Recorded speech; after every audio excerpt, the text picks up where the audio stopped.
അനാമികയും ഉദയഗിരിജയും തമ്മിൽ ഇപ്പം വളരെ ഒരു അടുപ്പം കുറവാണ്. അവർ പിരിഞ്ഞാണ് നിൽക്കുന്നതെന്നുള്ള രീതിയിലാണ് ഇപ്പോൾ സോഷ്യൽ മീഡിയയിൽ ചർച്ചാ വിഷയമായിക്കൊണ്ടിരിക്കുന്നത്.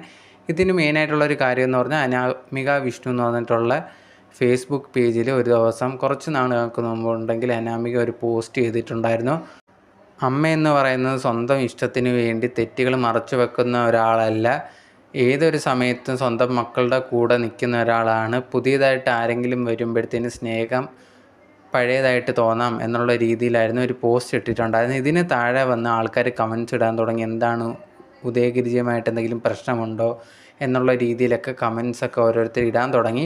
അതിലൊരാൾ ഒരു സ്ത്രീ വന്നിട്ട് ഇതേ കണക്ക് മോളും മരുമോനും അതുപോലെ തന്നെ പുതിയ അച്ഛനെയും ഒക്കെ ചേർന്നിട്ട് ഈ ഒരു കുട്ടിയെ വേദനിപ്പിക്കുന്നുണ്ട് എന്നുള്ള രീതിയിൽ കമൻറ്റ് ഇട്ടിട്ടുണ്ടായിരുന്നു. അതിന് താഴെ വന്നിട്ട് അനാമിക ഒരു കമൻറ്റ് ഇട്ടിട്ടുണ്ടായിരുന്നു. എന്ന് പറഞ്ഞിട്ടാണ് ആ ഒരു കമൻറ്റ് ഇട്ടിട്ടുണ്ടായിരുന്നത്. ഇതിൽ നിന്ന് തന്നെ ഇവർ തമ്മിൽ എന്തൊക്കെയോ പ്രശ്നമുണ്ട് എന്നുള്ളൊരു കാര്യം മനസ്സിലാവാൻ സാധിക്കുന്നുണ്ട്.